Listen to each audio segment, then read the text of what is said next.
පුතේ සියලුම දෙනාට සුබ දවසක්. ඔන්න අපි දීලා තියෙන දෙවෙනි ගාන. එතකොට මේ ගාන හතර විදිය තමයි ඔයාලට අද දවසේ මේ වීඩියෝ එකේ දාන්නේ. එක්තරා නාගරික රෝහලකින් දින 60ක් තුළ බැහැර කරන ලද අපද්‍රව්‍ය කිලෝ 50ක මලු ප්‍රමාණය පිළිබඳව තොරතුරු පහත වගේ දැක්වේ. මෙහි 110 120 මගින් 110 හෝ ඊට වඩා වැඩි හෝ 120ට අඩු ප්‍රාන්ති ප්‍රාන්තර දැක්වෙන අතර අනෙක් ප්‍රාන්ති ප්‍රාන්තරය මගින්ද එම පරිදිම දක්වනවා. හරි. මේකේ පළවෙනි ප්‍රශ්නේ වලින් අහනවා මෙම සංඛ්‍යා ව්‍යාප්තිය මාත පන්තිය කුමක්ද? එතකොට මාත පන්තිය කියන්නේ මොකද්ද? වැඩිම වාර ගණනක් දත්ත තියෙන. ඒ කියන්නේ වැඩිම වාර ගණනක් ලියවිලා තියෙන දත්තය තියෙනවා නම් එහෙනම් ඒකට තමයි අපි මාතය කියලා කියන්නේ. එහෙනම් වැඩිම දත්ත තියෙන්නේ බලන්නකෝ. මෙතන වැඩිම දත්ත තියෙන්නේ 15. 15 තියෙන්නේ ඒ කියන්නේ දින 15ක්. දින 15 තමයි වැඩිම තියෙන්නේ. ඒකට දාලා ප්‍රාන්ති ප්‍රාන්තරය වෙන්නේ 140 150. එහෙනම් පළවෙනි එකට උත්තරේ 140 150. 140 150 මේක තමයි පළවෙනි එකට උත්තරේ වෙන්නේ. හරි ඊළඟට දෙවෙනි එක අහනවා මාත පන්තියේ මධ්‍යගයේ උපකල්පිත මධ්‍යයන්ගේ ලෙසගෙන හෝ අන් කවර ක්‍රමයකදී බැහැර කරන ලබන මධ්‍යයන් අපද්‍රව්‍ය වල මලු සංඛ්‍යාව ආසන්න පූර්ණ සංඛ්‍යාවට සොයන්න කියලා දෙවෙනි ප්‍රශ්නේ අහනවා. උපකල්පිත මධ්‍යයන්ය ඔයාලා දන්නවා මං හිතන්නේ ඉගෙනගෙන ඇති වගු දෙකක්. fx වගුව සහ ft වගුව කියලා වගු දෙකක්. ft වගුව තමයි අර අපගමනයේ භාවිතා කරලා හදන වගුව. එතකොට ඒ වගුව හෝ එහෙම නැත්නම් fx වගුව දෙකම හදන්න තිබ්බොත් ළමයි ඔයාලට ලේසි fx වගුව. fd වගුවට වඩා fx වගුව ලේසි මොකද ඒකේ ඍණ ප්‍රමාණයන් එනවා. එතකොට චුට්ටක් අමාරුයි. මේකේ අන්කවර ක්‍රමයකින් හදන්න තියෙන හින්දා ඔයාලා fx වලින් හදන එක තමයි ලේසි. අපි ඊළඟ වෙන දවසක ගානට fd වගුවෙන් හදන විදිය ඔයාලට කියලා දෙන්නම්. හරි මෙන්න fx වගුවෙන් හදන විදිය. right බලන්නකෝ මේ fx වගුවේ x වගුවේට අනුව ළමයි දැන් අපි හොයන්න යන්නේ මධ්‍යයන්නේ. බලන්නකෝ මෙන්න මේ විදිහට අමුද්‍රව්‍ය මලු ටික ලියා ගන්නවා. මේ තීරුවේ පහළට 110 120 120 130 කියලා 130 140 150 160 170 කියලා ප්‍රති ප්‍රාන්තර ටික ලිව්වා. දින ගණනත් ලිව්වා. හරි දැන් අපි දන්නවා මේ දින ගණනට අපි දානවා f කියලා ෆ්‍රීකවෙන්සි එක දින ගණන f මධ්‍යගය ගන්න ඕනේ. මධ්‍යගය ගන්න පුතේ මෙන්න මේ දෙක එකතු කරලා දෙකෙන් බෙදලා 110යි 120යි එකතු කරලා මේ 110 ධන 120 එකතු කරලා දෙකෙන් බෙදනවා. එතකොට අපි දන්නවා 230යි 230 දෙකෙන් බෙදුවම 115යි. 120යි 130යි එකතු කරලා දෙකෙන් බෙදලා මෙයා ගන්නවා. 130යි 140 එකතු කරලා දෙකෙන් බෙදලා මෙයා ගන්නවා. 140 150යි එකතු කරලා දෙකෙන් බෙදලා 145 ගන්නවා. 150 160 එකතු කරලා දෙකෙන් බෙදලා 155 ගන්නවා. 160 170 එකතු කරලා දෙකෙන් බෙදලා 165 ගන්නවා. 170 180යි එකතු කරලා දෙකෙන් බෙදලා 175 ගන්නවා. ඒ තමයි මධ්‍යග තීරු. ඊට පස්සේ මධ්‍යගයට අපි x කියලා දාගන්නවා. එහෙනම් මේ ෆ්‍රීකවෙන්සි එකයි x තීරුවයි ගුණ කරපුවාම fx කියලා තීරුවක් ගන්නවා. හරි එහෙනම් අපි දන්නවා මෙයාගෙන් ගුණ වෙනවා. ඒ 5 115 575යි.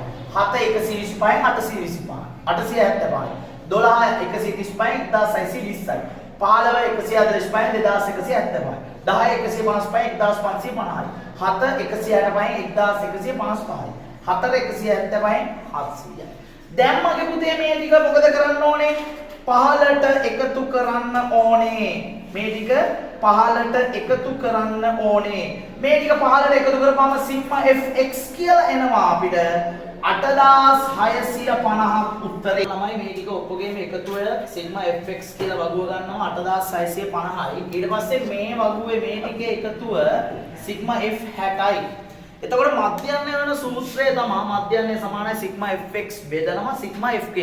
එතකොට සිග්මා fk අගය 8650යි. එතකොට සිග්මා f 60යි. මෙයාගෙන් බෙදුවා බිංදුවට බිංදුව කපනවා 865 6න් බෙදුවාම උත්තරේ 144.16යි. 1.6යි. හරි. එතකොට 865 6න් බෙදන්න ඕනේ. එතකොට උත්තරේ 144.16යි. ඔයාලාට අහන්නේ මේක පූර්ණ සංඛ්‍යාවට උත්තරේ. පූර්ණ සංඛ්‍යාවට. එතකොට මම පුතේ පූර්ණ සංඛ්‍යාව නම් පළවෙනි දශම ස්ථානයේ බලනවා. එයා 1. එහෙනම් අවුලක් නැහැ. උත්තරේ 144යි. රයිට් එහෙනම් මධ්‍යන්නේ වෙන්නේ 144. එතකොට මම පුතේ හතරවෙනි ගාන විදියට දෙනවා අපද්‍රව්‍ය කිලෝ එකක් විනාශ කිරීමට රුපියල් 10ක් වැය වේ නම් මාසක් තුල ඉවතලන අපද්‍රව්‍ය විනාශ කිරීමට කොපමණ මුදලක් වැය වේදයි අපේක්ෂා කරන්න. රයිට් එතකොට අපි දන්නවා සාමාන්‍යයෙන් දිනකට අපතය වෙනවා බෑග් 144ක්. බෑග් 144ක්. ඒ වගේ දින 30ක් මාසක්නේ. එහෙනම් දින 30යි. සාමාන්‍ය මාසයක් දින 30ක් විදිහට තමයි ගන්නෙ. බෑග් එක තියෙනවා කිලෝ 50ක්. එහෙනම් බෑග් එක කිලෝ 50යි නම් 50න් ගුණ වෙනවා. කිලෝ එකකට මිල රුපියල් 10යි. තේරුණානේ?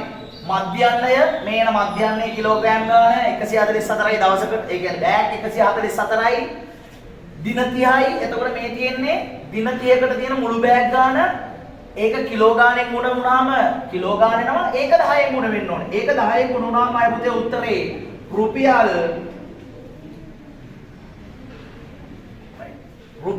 කීයද?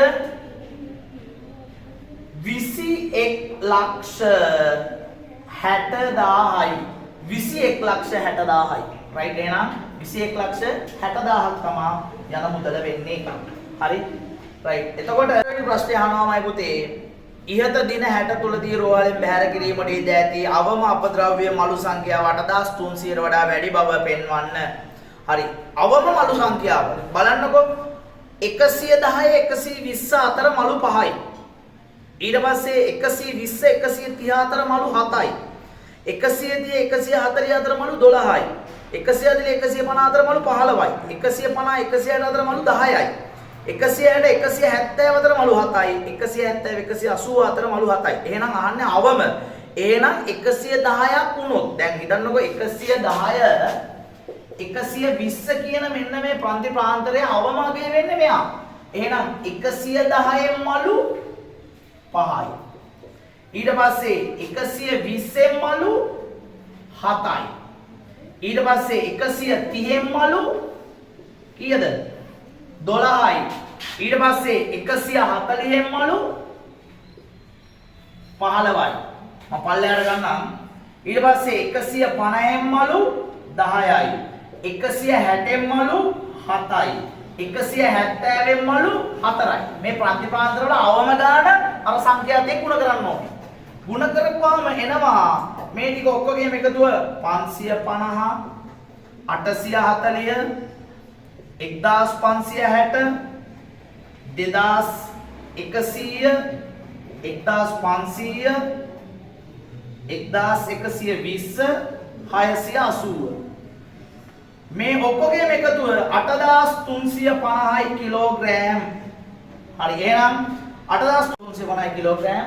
එහෙනම් 8350ට වඩා වැඩි කියලා. එහෙනම් එම නිසා මේට වඩා වැඩි කියලා ඔයාලට තේරෙනවා. හරි එහෙනම් ඔන්න ගණන් දෙක හරි තේරෙන්නේ නැති කියලා විශ්වාස කරනවා. මොනවා හරි දීපොත් ගෲප් එකට මැසේජ් එකක් දාන්න. එහෙනම් සියලුම දෙනාට සුබ දවසක්. ජය වෙන්න කියලා ප්‍රාර්ථනා කරනවා. ආයු බොහෝ වේවා.